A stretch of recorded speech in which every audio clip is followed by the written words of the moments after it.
E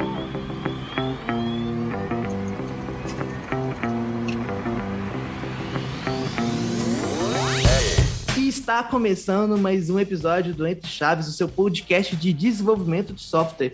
Eu sou Felipe Chagas e hoje aqui a gente vai comentar de um assunto que já pincelamos aí em outros episódios, mas agora finalmente um episódio dedicado aí para falar de containers, para falar de Kubernetes, para falar dessa tecnologia que, né, já passou há muito a onda do hype, já é aí uma realidade de mercado.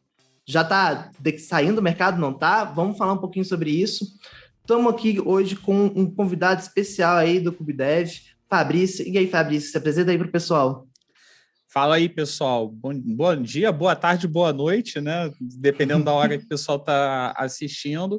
Para quem não me conhece, eu sou Fabrício Veronês. Eu atuei bastante tempo na área de desenvolvimento de software, como desenvolvedor, passei por arquiteto de soluções, arquiteto de software, atuei como DevOps. E hoje em dia, desde janeiro de 2020, eu hoje me dedico fundamentalmente, né, assim, fico direto atuando como educador com a formação KubeDev, né, meu canal no YouTube também, meu Instagram, que tem como foco aí criar profissionais de elite capazes de trabalhar com tecnologias de containers. Então, hoje, a minha missão aí é a área de educação de tecnologia. Estamos aqui também com o Pablito, aí o mago do DevOps. E aí, Pablo, se apresenta para o pessoal. E aí, gente, tudo bem? Bom dia. Bom dia, Felipe. Bom dia, Fabrício. Bom dia, Pedro. Bom dia você que assiste o podcast, que nos escuta. Eu trabalho aqui na DTI, no time de infraestrutura em um dos clientes da DTI, que é a MRV. Mexo no dia a dia com containers, com Kubernetes, com algumas outras coisas de nuvem. Vai ser um papo bem interessante aí sobre containers, containerização, o que nós fazemos com isso. Eu espero que todos gostem. Eu acho que nós estamos aqui também com o Pedro, nosso convidado de DevOps. Pedro, por gentileza, se apresente. Isso aí, meu nome é Pedro. Boa tarde, pessoal. Hoje eu estou trabalhando no DTI lá e um dos clientes lá, a gente teve a oportunidade lá de trabalhar com Kubernetes. Então, é uma coisa teoricamente nova para mim, mas assim... a gente teve que trilhar lá o caminho das pedras lá para poder fazer essa migração para container, né? Isso que as aplicações não eram containerizadas e tal, então a gente teve passar todos aqueles caminhos das pedras, dificuldade, então a gente está aí para compartilhar essas experiências aí com vocês. Muito bom, né? Então, aí com um time de peso aí para poder falar sobre esse tema e, né, nossos ouvintes aí já estão cansados de me escutar fazer essa frase. Vamos começar do início. Vamos começar aí do conceito básico, né? O que é um container? Quem quer explicar para a gente o que é container, o que é containerização, conceitualmente, o que ele trouxe de novo, ou que não era tão novo, né? Podemos falar um pouquinho disso também, aí pro mundo do desenvolvimento. Cara, vamos lá. O que é o container? Antes da gente, eu acho que é interessante a gente, antes de começar a falar sobre o container em si, pensar como nós trabalhamos com tecnologias, né? E quando eu falo isso, questão também de desenvolvimento de software e operação, né? E em relação à infraestrutura. Lá atrás, quando eu comecei, pelo menos, né, o Fabrício estagiário, que começou lá desenvolvendo software, nós trabalhávamos com sistemas monolíticos, né, que era ali um processo único, você tinha ali uma separação lógica de código por módulos, né, mas a aplicação em si era algo único, era um processo único. Um exemplo aqui, né, que eu gosto de dar é um e-commerce. Quando você pensa num e-commerce monolítico, você tem ali o seu e-commerce, né, a sua loja virtual, e dentro dele você tem módulos que são lá as funções que um e-commerce tem que ter, listagem de produtos, controle de estoque, parte financeira, tudo isso em uma aplicação única, né, em um processo único sendo executado. E tudo separado ali via código, né, e separado de forma modular. Às vezes não, né? Nós temos aí alguns casos que a galera bota aquela parada misturada lá e meu irmão. Modular, mas tem 2 módulos, né? Funciona. A gente não sabe como, mas funciona a parada, né? E quando a gente pensa em infraestrutura, né? Isso é a parte de desenvolvimento. Quando a gente pensa em infraestrutura, nós pensamos em máquinas virtuais, né? Em sistemas de hospedagem bare metal, onde você tem a máquina física ou você tem aí as máquinas virtuais, né? Esse é o cenário que acho que boa parte da gente conheceu aí. Acho que tem gente que já começa direto com microserviço, né? Mas nós somos aí mais old school, mais velha guarda, começamos assim. E hoje o cenário é diferente. Nós temos aí microserviços, né? E microserviço pega aquele sistema monolítico, aqueles módulos do monolito, e quebra em vários processos, em várias aplicações independentes. E junto com todas essas aplicações, você forma a solução lá, a aplicação que vai ser, por exemplo, aqui o e-commerce, né? E com isso, quando a gente começa a pensar nesse cenário, trabalhar baseado em máquinas virtuais, em máquinas bare metals, fica extremamente complexo, porque como aqueles módulos que lá atrás eram embutidos, né, entre aspas, aqui no sistema monolítico, hoje são aplicações diferentes, as aplicações, elas novamente, são totalmente independentes. Então, eu posso colocar qualquer linguagem de programação, eu posso ter qualquer sistema de comunicação, mensageria, API, enfim, posso trabalhar de diversas formas diferentes e gerenciar isso é complexo. Por quê? Porque eu preciso ter um nível de isolamento dos processos, né? Não dá para pegar cada aplicação e colocar em máquinas virtuais diferentes, ficaria extremamente complexo fazer isso. E colocar tudo numa máquina só, você tem alguns problemas aí em relação a setup de ambiente, porque todo mundo sabe aí, Python, por exemplo, para gerenciar ambientes, não é trivial. Você tem lá o VirtualEnv, Java. Quem aí nunca sofreu com conflitos aí de JVM, .NET, enfim, colocar tudo em uma infraestrutura única é complexo. E o container vem justamente para resolver esse problema. Por quê? O container ele é um conjunto de tecnologias que faz com que você seja capaz de executar processos de forma isolada. Você consegue criar ambientes de isolamento para executar os seus processos. E assim, pensando assim, só com o que ele precisa também, né? O que deixa realmente aquilo mais leve, né? Não tem aquele negócio que você falou de levar todas aquelas dependências que, por exemplo, um VM teria um monte de coisa instalada. Você não precisa disso. Você vai ter lá o mundinho da sua aplicação. O que minha aplicação precisa? Então, eu vou ter só aquelas dependências. Eu não preciso levar tudo aquelas dependências que, às vezes, nem são usadas pela aplicação, né? E, assim, pensando nessa questão do container, na minha visão, assim, ele vai muito de acordo também do contexto, né? Por exemplo, para operação, container é uma coisa, né? Aquela coisa lá que são várias aplicações rodando em um kernel compartilhado, né?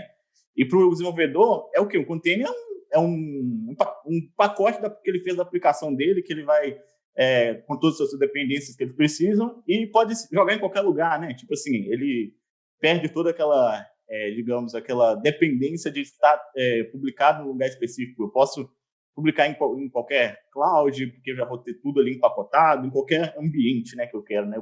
Fica portável a minha aplicação, né? Cara, é muito legal esse lance que você falou, que para o desenvolvedor, né, a visão é diferente.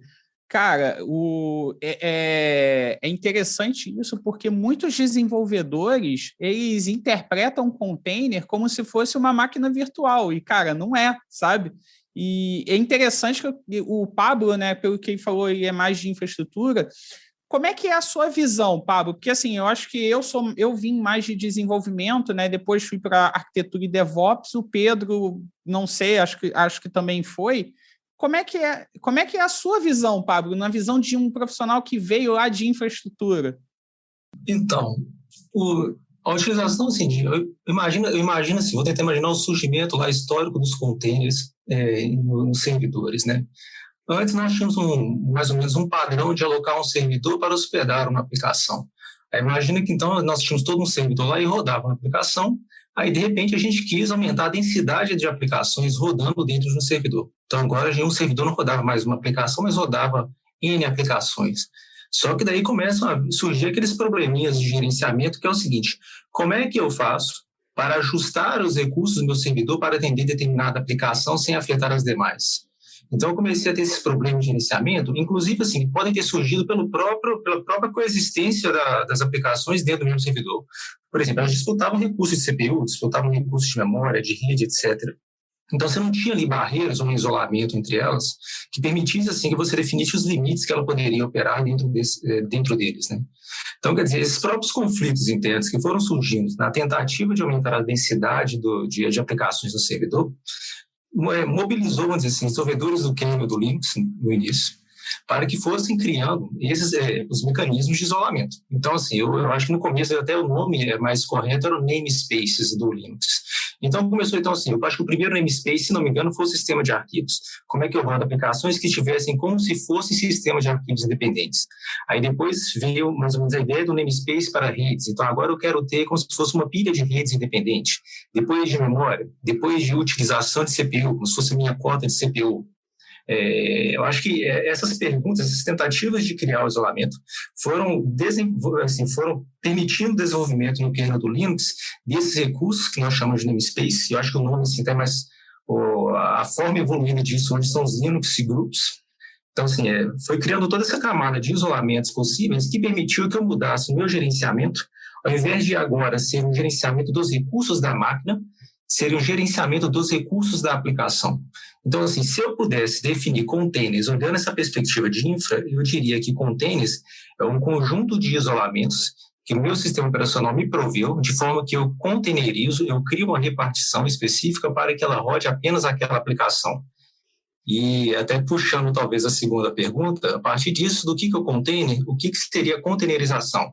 É justamente essa mudança de paradigma do meu controle de data centers. Agora eu não trabalho mais orientado à máquina, ou aos recursos da máquina. Eu trabalho orientado aos recursos da aplicação que, porventura, estão hospedados em uma máquina, um conjunto de máquinas virtuais ou um cluster. Entendeu? Para quem está começando, vou dar um exemplo aí para quem, né, já iniciou ali, dessa problemática que o Pablo trouxe aí, que é realmente uma das principais coisas que motivacionou a criação dessa tecnologia. Vamos supor que você está ali aprendendo no React, você criou um sitezinho seu numa versão de Node, está rodando na sua máquina.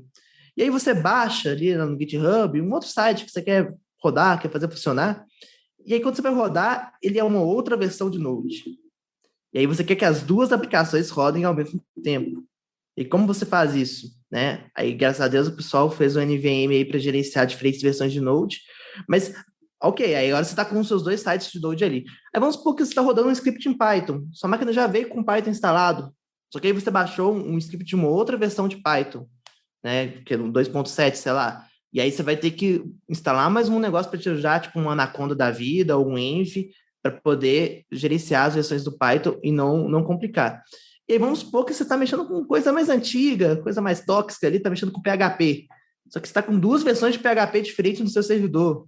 Como você vai subir dois sites e versões diferentes do PHP?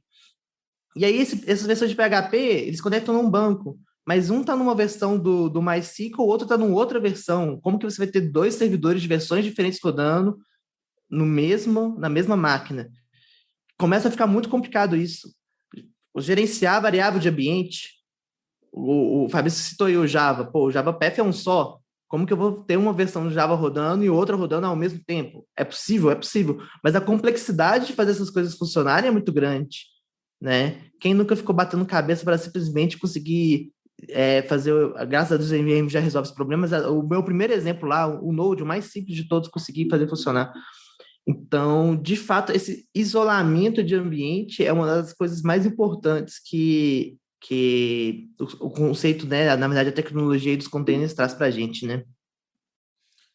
Com certeza, cara. E assim, é interessante a gente também ter em mente, né, que conforme você tem esse princípio do isolamento, existe também o princípio, quando você está pensando em containerização, né, que é você mudar a sua cultura de executar aplicações, até de desenvolver software, tá? Porque quando você pensa em containers, até o modo de você desenvolver software muda. E um princípio muito importante é a descartabilidade. Quando você pensa em máquinas virtuais, em máquinas físicas, você tem apego, né, àquela máquina. A gente fala que você trata ali como um pet, né? Pô, eu já trabalhei em lugares que a máquina virtual, né, o servidor, ele tinha ali nome de carro, né, de cinema, tipo, tinha um carro do DeLorean, tinha o servidor DeLorean, tinha lá o servidor... Cara, eu sou péssimo com o nome de carro, mas assim, tinha os nomes dos carros lá. Não olha pra mim que... Vou contar uma história que não tem nada a ver, mas o meu pai, quando eu era criança, ele queria que eu gostasse de carro. Aí ele ficava assim, qual que é o nome daquele carro ali? Eu não sabia, não queria saber, até hoje eu não sei. E aí, quando eu comecei a ler, eu descobri que eu podia ler o nome do carro. Aí eu falei, pô, vou deixar meu pai feliz, né? Vou ler o nome dos carros. E aí ele ficou feliz, até que ele percebeu que eu tava lendo, que eu não sabia o nome dos carros, e aí ele desistiu, falou assim, não vai entender de carro mesmo, não, faz parte, bola pra frente. Pois é, cara, carro, assim, é uma parada que eu não ligo muito, eu gosto muito de Fusca, porque eu gosto muito de carro antigo, assim, eu sou apaixonado por Fusca, e eu gosto muito do DeLorean, porque eu sou, mega fã do De Volta para o Futuro, né, então são os únicos carros que eu lembro. Mas tinham lá os nomes de carros, né? Você nomeava, né, as máquinas. E uma máquina cair, cara, é um problema gigante, porque, você tem lá suas aplicações rodando e tal. E quando você pensa em container, o container ele é feito para morrer. Então, a descartabilidade dele é muito maior. A gente fala que a diferença entre você trabalhar com máquinas virtuais e container, e trabalhar com containerização e virtualização, é que na virtualização você trata ali a máquina como um pet, né? O seu animal de estimação. E na containerização você já trata como gado, né? Você não bota nome lá no seu gado, né? Em cada boi que faz parte ali do gado. Não, você simplesmente... O gado ali, em alguma hora ele vai ser abatido, vai virar bife, né? E você não vai tratar ele ali como você trata um animal de estimação. E o container é a mesma coisa. Você sabe que em algum momento o container vai morrer. E para isso, você tem que ter uma tratativa diferente da sua aplicação. Muito bom. E assim, dando um passo além, né? E aí surgiram várias tecnologias aí para criar container, né? Talvez o Docker aí, a mais famosa delas, a que mais vingou, né? A gente vai falar um pouquinho mais sobre o Docker. E junto com esses containers começou a surgir a necessidade de gerenciar esse tanto de container, né? De, né, fazer a famosa orquestração de containers. E aí, antes de a gente falar dos exemplos de mercado de orquestração de containers, quem quer explicar aí para os nossos ouvintes o que seria essa orquestração e por que ela é importante? Então, vamos lá. Primeiro, vamos pensar novamente naquele cenário de microserviços, né? Quando a gente está trabalhando nessa migração de monolito para microserviços. Beleza. Conseguimos lá migrar para microserviços no nosso e-commerce, né? Nosso e-commerce agora ele trabalha de forma baseada em microserviços, onde eu tenho ali vários processos sendo executados de forma isolada, independente, e o conjunto deles forma o meu e-commerce. Beleza, resolvi o problema de isolamento utilizando os containers, porque cada processo vai ser executado dentro de um container, de forma isolada, se comunicando apenas com o que eu desejo, porque eu tenho esse controle de comunicação, já que os containers trabalham de forma isolada.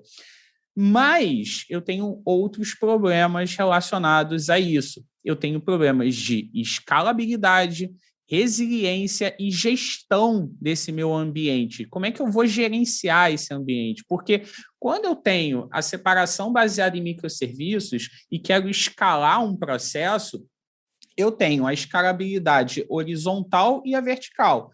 Na vertical, eu aumento ali a quantidade de hardware, a quantidade de recursos para poder aumentar a demanda lá de requisições, né? Para poder suprir ali uma demanda. Quando eu escalo horizontalmente, eu não aumento o número de recursos, eu aumento o número de réplicas. Eu pego um processo e duplico ele. Para quê? Para poder balancear, né, a distribuição de requisições, de processamento entre eles. Né? Onde eu tenho ali, sei lá, eu tenho 10 chamadas a uma API. Ao invés de eu aumentar a quantidade de hardware para um processo dar conta dessas 10 requisições, eu vou criar 2 réplicas, né? Eu vou criar mais uma cópia desse processo e eu vou jogar 5 requisições para uma instância, né? Para uma réplica, e 5 para outra. Eu vou fazer esse balanceamento de carga. E essa forma que eu trabalho exige que eu tenha alguns elementos aí. Primeiro, o elemento de replicação. Tem que replicar o meu container, criar várias cópias desse container. E o outro elemento é o elemento que tem que estar na frente deles, que é o balanceamento de carga. Eu tenho que ter um ponto único para fazer as chamadas das requisições, jogar os meus workloads, e esse cara vai ter que balancear essa carga para mim, sabendo as réplicas que tem, onde cada réplica está. Né, e isso envolve escalabilidade, utilização de um Service Discovery, Load Balancer, e eu também tenho o gerenciamento desses caras. Como você falou, eu tenho que gerenciar variáveis de ambiente, eu tenho que gerenciar a gestão de onde esses caras vão ser executados, né? Cada processo vai ser executado. E outro elemento também muito importante, e aí quem atua na área de DevOps vai ter essa preocupação sempre, é a gestão de atualização da aplicação. Eu tenho uma aplicação lá rodando na versão 1 e eu tenho que botar a versão 2 no ar. Você vai criar janela de deploy? Você não pode criar janela de deploy. Pedro, Pablo, quantas vezes vocês hoje podem chegar lá para o cliente e falar assim, cara, eu preciso de 2 horas aí do teu sistema fora do ar para poder fazer uma atualização? Se vocês falam isso lá, o que acontece? Dá até arrepia lá, né? O pessoal até arrepia lá e fala assim, não, peraí, vamos ter que agendar um dia aí, porque pegar um feriado, qualquer coisa assim, que a aplicação vai poder ficar fora e tal. E assim, e ainda um outro ponto nessa questão de gerenciamento aí, que você tem que passar por se preocupar com outras coisas, na minha visão. Nessa questão da migração para o container, a gente teve que, por exemplo, assim, beleza, por mais que eu tô lá, criei meu container e tudo, eu tenho que passar a preocupar, eu como gestor desse orquestrador, eu tenho que ver lá, qual que é a questão de uso de memória. Por exemplo, lá, a gente tinha um legado monolitão lá, cara, o trem consumia muito memória, vazava muita memória, então a gente foi fazer lá um profile de memória, a gente viu que esse vazamento, a gente teve que corrigir ele para a gente levar pro container. Porque, cara, senão ele ficava toda hora restartando. Não porque o container dá essa pra gente. Quando o cara vai lá, eu consigo colocar métricas, né? Para ver, chegou nesse tal aqui, ele vai lá e vai cair e vai voltar de novo. Ele traz esse benefício para a gente. Mas a gente tem que ter essa preocupação a mais com a aplicação, que eu acho que com a VM, cara, e também pensando também no pessoal do desenvolvimento, o pessoal do desenvolvimento não preocupa com isso. Cara, desenvolvi lá, eu criei meu pacotinho, joguei lá, cara, subiu. Isso que você está falando é muito legal, Pedro, porque eu acho que a prática, né, de trabalhar com containers favoreceu a gente trabalhar com DevOps de verdade, porque a gente traz para o desenvolvedor um pouco da preocupação de como que o serviço dele vai ser provisionado. Como que o serviço dele, quais são as dependências do serviço dele, né? Então, já falando aqui um pouco mais de tecnologias mais concretas, né? Na hora que ele vai escrever um Dockerfile, ele vai precisar, quais são as dependências aqui, né? Se o build não for feito num pipeline anterior, como pode ser uma prática boa, mas se ele for fazer o build dentro do próprio Dockerfile, como que a minha aplicação vai subir aqui? O que ela precisa? Nossa, mas será que gerar dessa forma aqui, eu estou otimizando para essa arquitetura aqui? Será que eu não consigo tornar ela um pouco mais enxuta? E aí ele começa a preocupar, por exemplo, o Fábio falou assim, load balance, né? O que é o load balance? É um cara que bate a requisição ali e ele define, eu tenho 3 instâncias ali, para qual instância eu vou mandar essa requisição para poder distribuir, né? Distribuir a carga. Ele começa a entender um pouquinho sobre isso, começa a entender um pouquinho sobre o Ingress, começa a entender um pouquinho sobre networking, sobre IP, faixa de IP. Obviamente, né, não precisa querer entender sobre tudo isso, Mas para o desenvolvedor que é mais curioso, ele vai começar a conhecer de conceitos que antes eram do mundo da infra, e aí a gente vai eliminando essa barreira de time de desenvolvimento em infra e realmente trabalhando com o DevOps, como é a proposta original do DevOps, né? E, assim, em complemento, a própria interface desses sistemas aí que surgiram de gerenciamento de containers, ela é um conjunto de lições aprendidas, né? Por exemplo, acho que tem até um artigo da Google dizendo isso, que no começo eles tinham um sistema de gerenciamento de containers, foi o primeiro que eles desenvolveram, chamado Borg. Então, nesse Borg, quer dizer, ele era o aperfeiçoamento de outros dois sistemas separados, independentes que existiam na época, que era para hospedar, que era um sistema que hospedava aquelas aplicações de user face, né, que ficava interface para o usuário mesmo, e uma outra aplicação que rodava batch jobs. Daí, quer dizer, eles criaram um sistema de gerenciamento de containers e tentaram fazer com que essas duas funções coexistissem no conjunto de recursos de servidores que eles tinham. Então, daí surgiu o Borg. Então, quer dizer, o que o Borg teria que fazer? Ele teria que, primeiro, hospedar as aplicações, e essas aplicações já tinham ali um container, não da forma tão aperfeiçoada como nós temos hoje, mas naquela época já existia um conceito de containers. Então, eles alocavam recursos para aplicações do usuário, mas as aplicações batch, elas poderiam, por exemplo, tomar recursos que estavam excedendo lá das aplicações do usuário por um tempo para rodar os seus batches, e depois, quando os batches morriam, os recursos voltavam para a aplicação. Então, você vê assim, a própria dificuldade de você gerenciar os recursos, que nesse exemplo que eu citei são de memória, para que eles ora funcionem para o usuário, ora funcionem para os batches, quer dizer, já criou um monte de dificuldades que a Google, no enfrentamento disso, no desenvolvimento do Borg, teve que enfrentar, né, e desenvolver recursos, até mesmo contribuindo no kernel do Linux para essa questão dos namespaces, para os próprios recursos do container, para que ela mesma pudesse aproveitar deles no Borg. Daí, depois de um tempo, quer dizer, o Borg já estava ali mais maduro, eles falaram assim, agora eu aprendi um monte de lições com ele, eu vou desenvolver um outro sistema de gerenciamento de containers, que é o primo dele, chamado Ômega.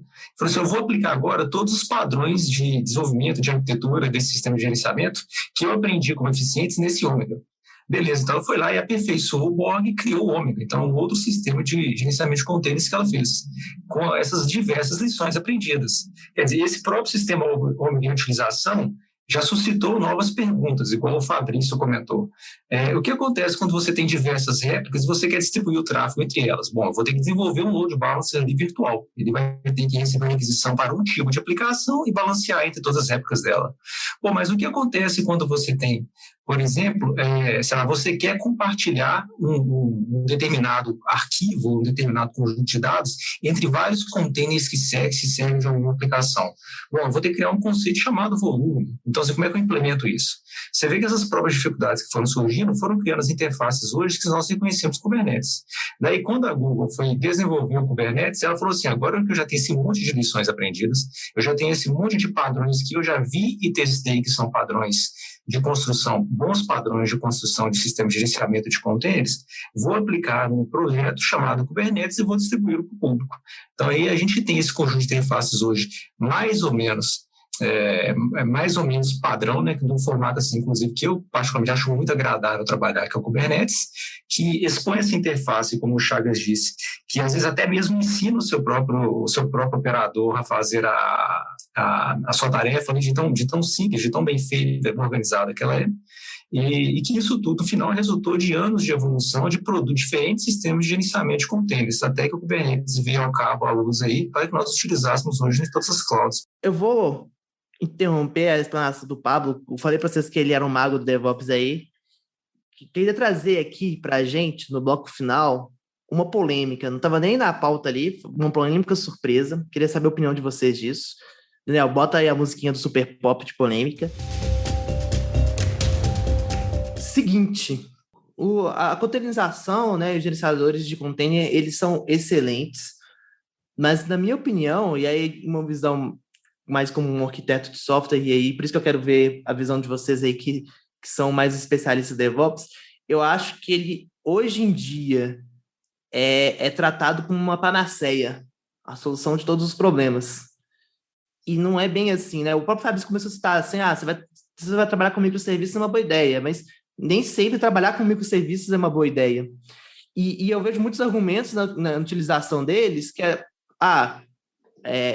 porque o container resolveu a desculpa na minha máquina funciona, né? E no servidor, em produção, não funciona.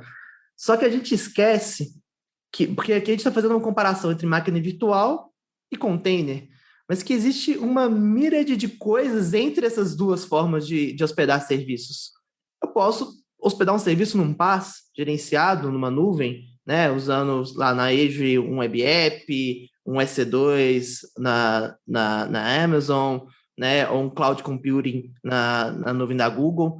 Eu posso trabalhar com uma abordagem serverless, né, usando Lambda, usando Azure Functions, que também vão resolver esses problemas de isolamento de ambiente, por exemplo. E às vezes eu vejo que as pessoas elas subestimam a complexidade de trabalhar com containers. Porque, ao mesmo tempo que ele vai simplificar uma série de coisas para a gente, mas ele vai exigir que a gente tenha um conhecimentos bem específicos sobre algumas coisas, né? Por exemplo, às vezes vou trabalhar com Service Mesh. É simples trabalhar com Service Mesh? Depende. Instalar ele é de boa. Faz ali umas 2, 3 linhas de comando, você instala um Service Mesh. Agora, tirar o proveito que ele pode trazer, né? Eu preciso de Service Mesh em todo o cluster? Não necessariamente. Então, e aí eu vou abrir agora a palavra, queria saber a opinião de vocês. Eu acho que muitas empresas hoje em dia chegam com uma demanda de TI, a gente tem que implementar, temos que implementar Kubernetes aqui.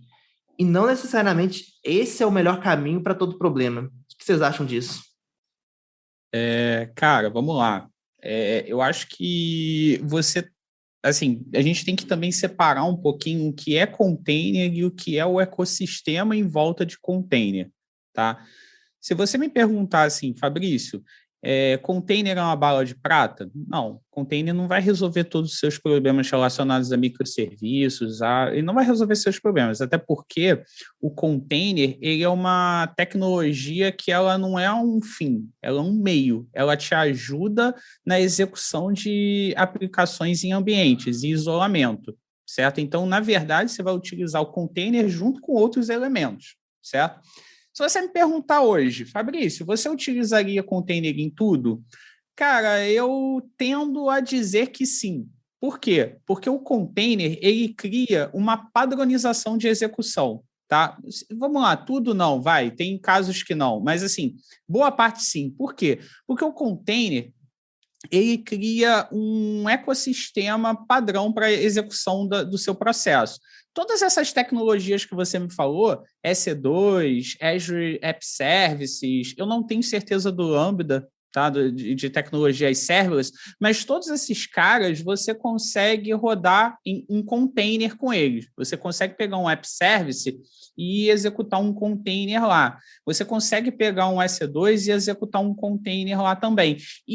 E o legal é que você ganha portabilidade, porque você está rodando lá no App Service, depois você quer migrar para um outro ambiente, cara, você consegue com muito mais facilidade do que você simplesmente executar, você subir o teu código. Um exemplo bobo, o Azure App Service não tem suporte a Golang, mas você consegue executar um container. Então, com isso, você consegue executar Golang no Azure App Service, porque você está lá criando um ambiente de execução padrão, certo? Então, assim, onde eu não utilizaria containers? Provavelmente em sistemas legados, onde você tem ali um sistema muito pesado que o container não vai beneficiar, não vai te beneficiar tanto. A não ser que você tenha vários sistemas legados e você assuma que esse cara é pesado, realmente eu vou jogar num container para ganhar facilidade na gestão. Talvez faça sentido, talvez não. Tudo tem que ser analisado. Mas, assim, é longe de ser uma bala de prata, né? E você falou de tecnologias aí, Service Mesh, observabilidade. Nada disso está relacionado a container diretamente, entendeu? E, inclusive, eu já passei por alguns problemas seríssimos em relação a isso, que a galera queria botar Kubernetes, queria ter observabilidade nas aplicações e falou, não, vamos botar aqui Service Mesh porque aí a gente vai ter observabilidade. Cara, não é isso. Você tá usando aqui o conceito errado. Então, assim, muitas das vezes a gente acha que está trabalhando com container para resolver um problema e não está, você está utilizando outros recursos. Mas, cara, eu hoje digo que, assim, container é uma tecnologia básica para o profissional, porque além de todo esse benefício que a gente falou, nós temos o seguinte: o desenvolvedor ele é capaz de reproduzir o mesmo ambiente de produção na sua máquina local. E isso daí, com um container, é muito simples de fazer. E além de ser uma boa prática, que inclusive tem lá no 12 Factor Apps, que tem lá os fatores de boas práticas para desenvolvimento de software, que é a paridade entre ambiente de desenvolvimento e produção. Hoje, eu consigo ter isso com container. Eu consigo ter um Kubernetes, consigo ter um Docker rodando na minha máquina de produção, na minha máquina de desenvolvimento, e ele vai rodar da mesma forma em produção. Mas tem outras coisas em volta que você precisa ter para resolver um problema. E o Kubernetes em si, ele não resolve todos os problemas. E não necessariamente você vai usar Kubernetes para tudo.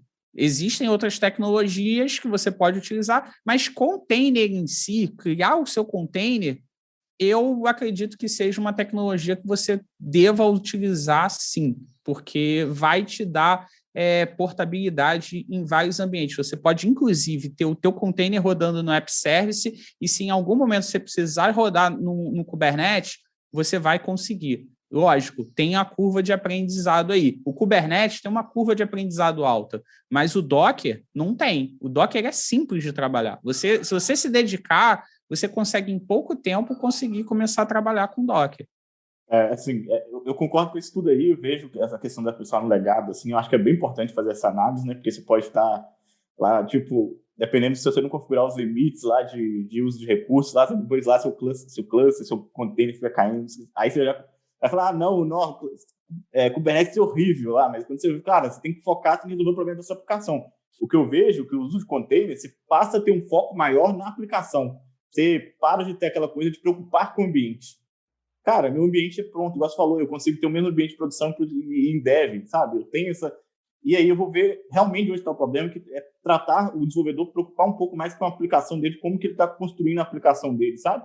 E assim, um outro exemplo aqui que eu de problema da questão da portabilidade, você falou assim, o Kubernetes por si só não resolve o problema? Com certeza não resolve. Por quê? Por exemplo, lá, eu tinha Azure Functions, que lá na Azure, lá, beleza, tudo lá, servers e tal. Aí lá, peguei o basicão lá, peguei um Dockerfile lá com imagem de Azure Functions, subi rapidão. Aí eu falei, cara, meu negócio não tá certo mais, minha function ficou em pé o tempo todo, não é isso que eu quero. Aí eu tive que estudar para aprender, por exemplo, a usar o Keda, que eu usei lá, como uma ferramenta para deixar minha function, minha aplicação serverless, sabe? Ele pode ser usado para outras coisas, mas aí eu tive que estudar outra coisa para poder estar fazendo que ele tivesse o mesmo comportamento que uma function deveria ter, sabe? Então, assim, igual você falou, a curva de aprendizado do Kubernetes é bem maior, porque ele por si só não vai resolver todos os problemas, vai precisar de coisas auxiliares para poder tá usando ele de forma correta, então, e usando todo o poder de fogo dele, né? Que, assim, na minha visão, ele é uma bazuca. Se você não vai usar todo o arcabouço dele, cara, igual você falou, usa um App Service lá com um container lá que já vai resolver seu problema. Então, você tem aí assim, você tem algumas interfaces, né? Por exemplo, que a interface de um container pode ser um Docker, um RXC, e depois uma outra interface que você pode adicionar, que é o do gerenciador de containers, que é o Kubernetes, ou um outro qualquer, o Mesos da vida. E o que você faz no final é trocar de um tipo de uma camada por outra, na verdade, de gerenciamento. Então, assim, se aquela camada de gerenciamento ela se adequa melhor ao seu perfil do time que está desenvolvendo, do time que está gerenciando a infraestrutura, e ao tipo de aplicação, quer dizer, esse é aquele tipo de resposta que só vai ser realmente assim, aquela decisão que só vai ser respondida numa reunião que você coloque não como fim, igual o próprio Fabrício disse, a utilização da tecnologia de containers, mas como fim, o produto que você vai desenvolver, né? Sua arquitetura. Então, assim, a partir desse desenho do produto e da arquitetura que você vai decidir qual que é o melhor tipo de ambiente de orquestração que você vai como é que fala? Que você vai orientar a sua proposta a ela, né? Então, quer dizer, vai entrar aí todas as complexidades, então, do próprio capacidade do time, de seus recursos que você tem. Talvez seja uma empresa que tenha servidores on-premise e ela já tem contratado servidores que, por enquanto, não suportam tecnologia de containers. Então, quer dizer, você vai conviver com aquilo, mesmo que o container se adeque melhor. Entendeu? Então, quer dizer, está preparado para os dois casos, né, para o caso de utilizar o container, utilizar uma outra tecnologia, uma outra interface, vai ser assim, determinante. E saber assim, colher os melhores benefícios que o container te dá, por exemplo, aquele ajuste muito adequado que o container tem com microserviços, ou o ajuste muito adequado que o Kubernetes tem, por exemplo, para utilizar recursos de múltiplas máquinas virtuais no data center. Essas coisas vão surgir ao longo do seu processo de decisão arquitetural e que você vai tomar a sua decisão de fato se você vai utilizar ou não.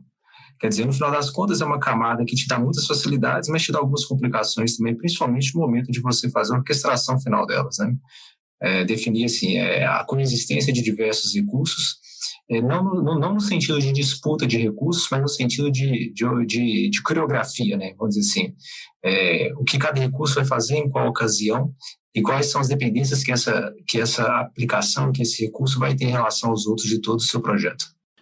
Assim, foi de propósito aqui que soltar essa polêmica, assim. Concordo com partes do que foi colocado, outras discordo, mas acho que se a gente for entrar no debate aqui, a gente pode fazer um outro episódio ali, containerização versus serverless versus PaaS, e aí com certeza vai gerar muito debate aí. Estamos chegando no nosso fim. Queria mais uma vez aí agradecer a presença de todos vocês convidados aí. Acho que foi um episódio muito bacana. Agradecer aí a presença dos nossos ouvintes, deixar um beijo no coração e até terça que vem. Falou, galera! Valeu, gente. Obrigado a todos aí. Obrigado, audiência. Valeu, pessoal. Valeu, gente. Obrigado.